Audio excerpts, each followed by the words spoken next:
Hi, everybody. Yeah, it's after the rains. I feel like Randall Thompson, after rain, after rain. Some of you will know what I mean. Anyway, I want to talk today about deadheading. When your flowers get like this and they're kind of dead, and yet they're really alive, and the rest of the plant, the flower is doing great down here, right? You want to deadhead them. You want to take off the things. Well, set that down. You want to take off the parts that are dead and no longer producing anything,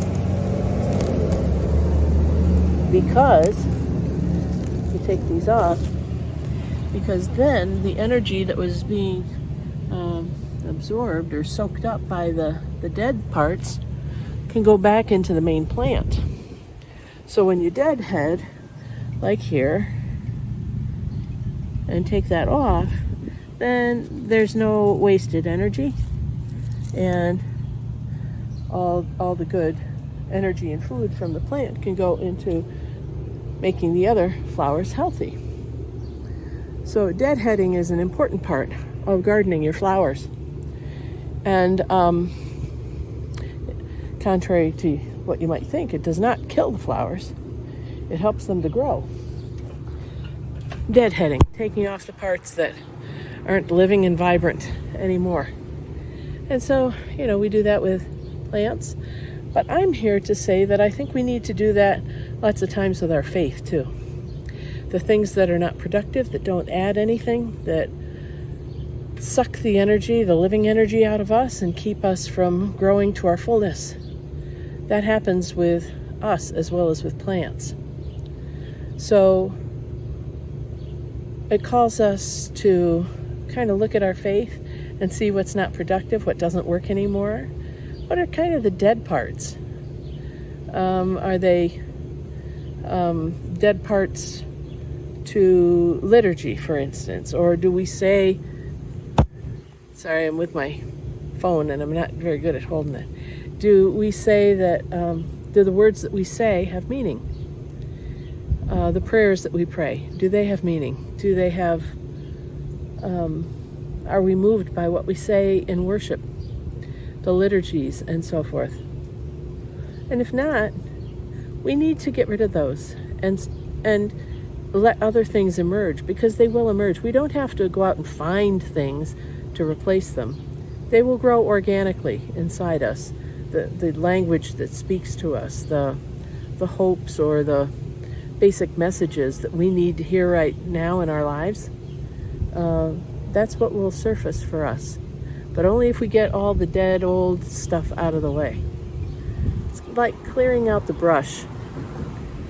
Not to be forest sweepers. We don't want to confuse those things. But it is clearing out the brush,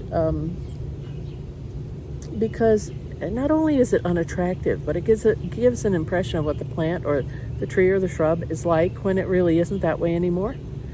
It might be very sleek and filled with new life, but when you look at it, all you see are the brown parts that have died that are still clinging on. And how many of us have parts of us that have died but still cling on? They could be emotions, they could be memories, they could be attitudes that we have about people or places or things, or about beliefs that, we don't really feel that way anymore. So I think it's time for us to do some deadheading of our faith. And if something's not working for you, it doesn't mean you're going to leave it forever. It means you're going to clear it out of the way so that you can see what else is growing, so that your energy and God's spiritual energy can go into those places to make them have new life and grow abundantly. Yeah, I think that works. I've done that before in my life. Have you? I've looked around at other churches, other religions, before I finally realized that I was Christian. And then I broke it down even more and realized, I'm just Presbyterian to the core of my being. But I think that that's not wasted time, that time of discernment and questioning. It's kind of like I was clearing out the debris, clearing out all that didn't belong. I was deadheading my faith. And yeah, I think that's what all of us need to do sometimes. Deadhead our faith. Because that's how you get new things to grow. All right, that's enough for today. Think about what you want to deadhead and get rid of. What's not speaking to you. What doesn't work for you anymore. And then watch out, because the new stuff is going to come in and grow all around it. Okay? Thanks for joining me for this prayerful pause of the pastor. A few minutes to think of something greater than ourselves. I'm Pastor Deb Swift of South Presbyterian Church in Rochester, New York.